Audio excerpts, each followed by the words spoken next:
Jadi, apakah alam gaib itu ada? Jelas ada. Logika kalian pasti akan bertanya-tanya, loh kok bisa begitu?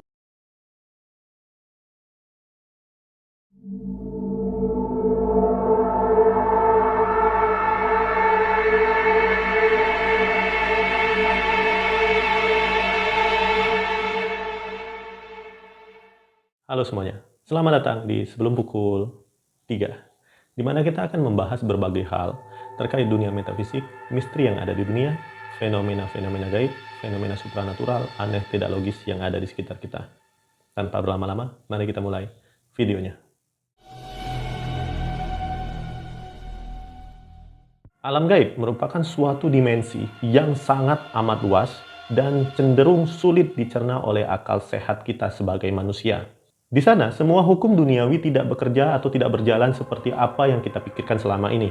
Seperti namanya, gaib, yang artinya belum diketahui. Belum diketahui bukan berarti sama dengan tidak diketahui, yang artinya masih ada potensi meskipun sedikit atau lebih kecil, di mana manusia masih bisa menjangkau alam tersebut.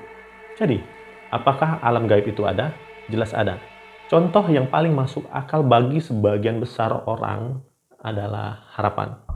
Harapan bagi saya sendiri adalah produk dari alam gaib karena sifatnya yang belum bisa diprediksi, belum pasti, atau belum diketahui. Semakin kuat produk harapan bersemayam di dalam diri kalian tanpa kalian sadari, kalian sudah sangat dekat untuk berkomunikasi dengan tingkat yang lebih tinggi lagi di alam gaib, yaitu berkomunikasi dengan Tuhan, Sang Maha Pencipta Jagat Raya. Lantas, bagaimana cara memulai untuk berkomunikasi dengan alam gaib? Pada video kali ini, saya akan memberikan 3 tips. Jadi video ini akan dibuat part selanjutnya. Jika kalian setuju dan kalian share lebih banyak, kemudian penonton saya lebih dari 1000 orang penonton.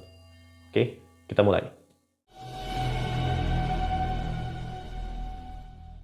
Tips yang pertama, jangan jadi budak dari logika duniawi. Seperti yang kalian tahu, manusia adalah makhluk yang menggunakan 99% hidupnya dengan akal logika mereka. Dan semua akal logika mereka gunakan untuk memutuskan semua perkara yang ada di muka bumi. Jadi, apapun informasi yang diterima oleh panca indera akan melewati penerjemahan yang sistematis, yang dimana proses stimulus ini pada tahapan ini didasarkan pada hal-hal yang pernah dipelajari dari sejak kalian masih kanak-kanak hingga saat kalian menonton video ini. Sedangkan informasi yang belum pernah kalian pelajari akan masuk tahap seleksi.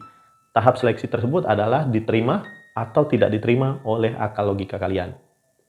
Proses seleksi inilah yang akan membuat akal logika mengendalikan semua kehidupan kamu, bukan kamu.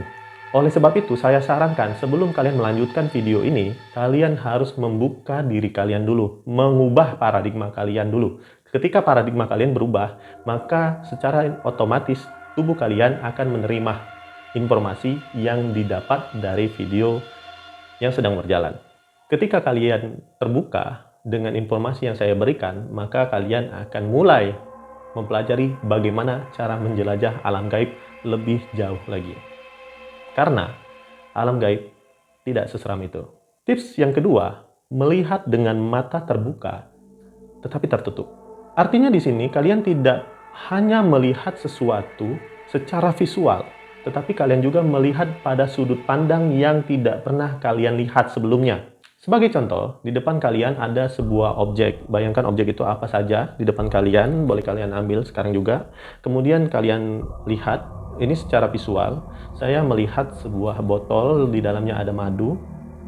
Nah, di dalam madu ini ada kandungan-kandungan yang membuat madunya itu bermanfaat untuk kita semua. Nah, itu contohnya. Kemudian kita juga melihat warna, kita melihat bangun ruangnya, kemudian bahan pembuatnya apa, itu sudah jelas ya, terlihat secara visual.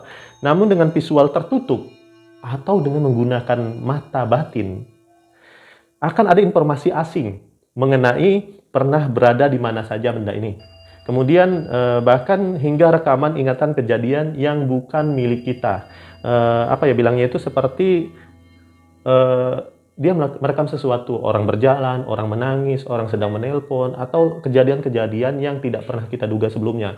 Nah, Jadi benda-benda yang ada di muka bumi itu menyimpan semacam energi seperti layaknya piringan hitam. Jadi menyimpan informasi yang sifatnya elektromagnetik. Dan elektromagnetik itu bekerja pada alam kuantum. Logika kalian pasti akan bertanya-tanya, loh kok bisa begitu? Sebetulnya seperti ini, mata kita adalah panca indera yang memiliki peran paling banyak mengirimkan informasi kepada otak kita atau akal logika kita. Karena itu, mata kita juga merupakan bagian paling rentan untuk ditipu oleh duniawi. Paling rentan.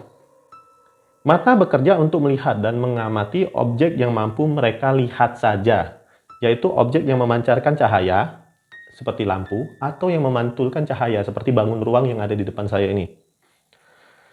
Lantas, bagaimana kalau gelap?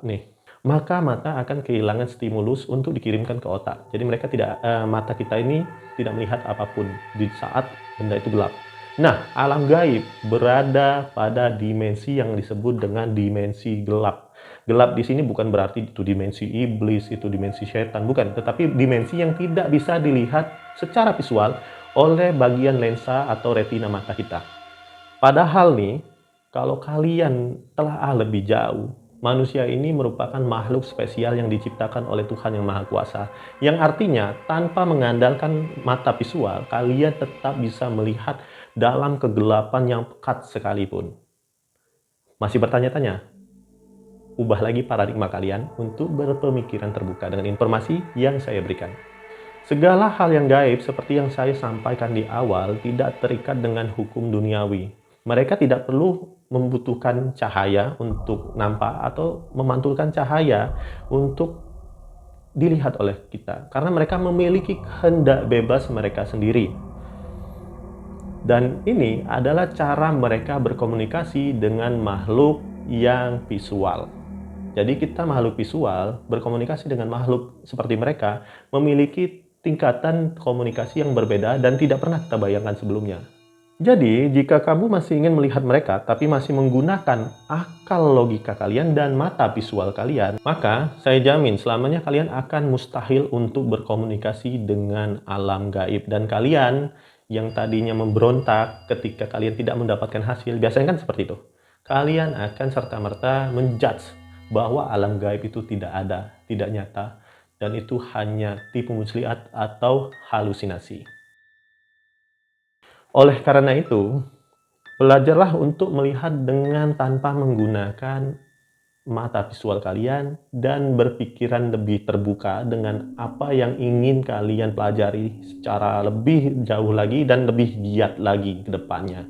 Saran saya, kamu bisa melatih dirimu dengan duduk di ruang sunyi dan nyaman ya. Pastinya kita itu butuh tempat sunyi dan nyaman. Kalau sunyi doang, kalau nggak nyaman, kalian nggak akan konsentrasi dan kalian nggak akan bilangnya itu lebih fokus. Jika perlu, berikan sedikit saja penerangan di ruangan tersebut. Contohnya pakai lilin atau sesuatu yang kira-kira cahayanya lebih redup ya. Kemudian, letakkan objek apa saja di hadapan kamu, lalu kuatkan harapan kamu. Jadi kita harus menguatkan harapan dulu. Tetap kita tidak bisa mengandalkan akal logika dulu untuk mengetahui sesuatu yang tidak masuk akal. Ketika kalian sudah siap dengan posisi tersebut, kalian akan mengamati benda ini dan kalian akan menemukan hal-hal di luar apa yang mata kalian lihat sebelumnya. Seperti yang saya contohkan tadi. Tempat dia dibuat, atau suara-suara bisa jadi seperti itu, atau bayangan-bayangan seperti kalian menonton televisi di belakang benda ini. Ini seperti ini. Jadi ada visual yang ditampilkan di mana benda ini dibuat. Dan itu bukan hasil halusinasi kalian, tetapi itulah cara alam gaib berkomunikasi. Ingat, alam gaib itu ya tidak hanya jin, setan, dan semua yang tidak nampak terlihat, tetapi alam gaib juga itu hidup. Tidak semu seperti apa yang kita amati di dunia kita, contohnya bumi. Tidak semu seperti bumi, tetapi mereka hidup. Dan alam gaib juga berkomunikasi sama seperti jin, setan, dan segala macam hal yang ada di dalamnya atau yang menghuni di dalam alam gaib. Alam gaib, contoh lebih jelas lagi, kita tinggal di suatu bangunan ya, rumah, sebut saja rumah. Rumah yang kita tempati itu sama sekali tidak hidup, merupakan suatu benda mati. Tetapi di alam gaib, rumah tersebut hidup, bisa berpindah-pindah, bisa merasakan sesuatu, bisa mengekspresikan sesuatu, dan bisa mengungkapkan perasaannya lewat komunikasi-komunikasi medan elektromagnetik. Itulah alam gaib. Tips yang ketiga, ini yang paling penting nih ya sebetulnya. Salah, benar, itu relatif. Tidak perlu ada apresiasi ketika kamu benar. Dan juga tidak boleh ada judgement ketika kamu salah dalam melihat atau merasakan sesuatu yang ada di sekitar kamu. Dengan cara ini, maka akal logika kalian akan memakluminya dan menerima informasi apa saja yang menarik untuk kamu. Dan artinya, dopamin akan beralih dari hal yang nyata kepada hal yang membuat kalian penasaran.